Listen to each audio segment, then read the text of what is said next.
Yo, what's up? Gandang tanghali guys.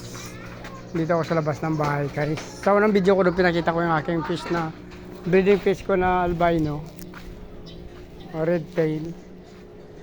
Parang may sakit kanina. Nilagyan ko siya ng stock water tsaka methylene blue guys. Kanina doon sa loob nilagyan ko siya ng air pump para dagdag oxygen.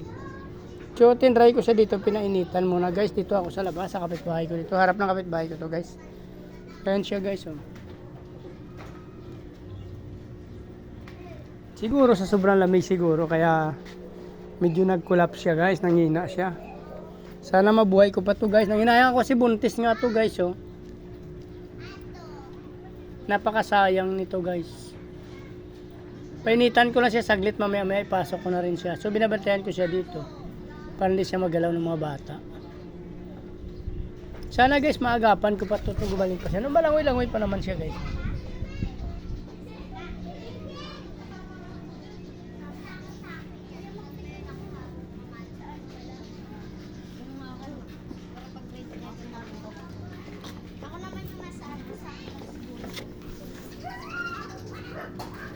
Kawawa kasi ito guys, sayang, napakagandang female to, napakalaki.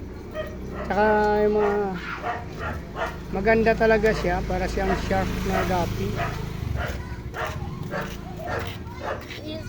So ginagamot ko muna siya, pinapainitan kasi parang nanghina siya. Sayang guys, napakaganda ng female na to. Sana hoping na gumaling pa siya at hindi talaga siya mamatay guys. Buntis, malapit na siya mabuntis eh. Buntis pa naman, sayang.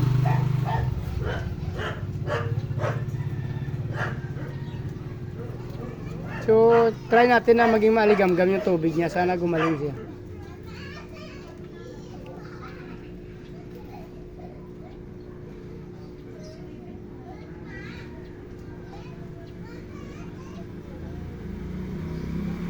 Kaya pala hindi ko sila masyado nakikita na nalabas dun sa kanilang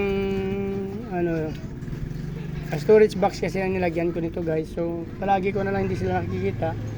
Doon siya naman lagi sa likod. Sa likod ng storage box. Since may takip at may nakapatong na ibang isda doon. So hindi ko kagad siya napansin na medyo may masama palang pakiramdam niya. So tinatry muna natin siyang painitan dito guys. Sana makarecover ka. Sayang.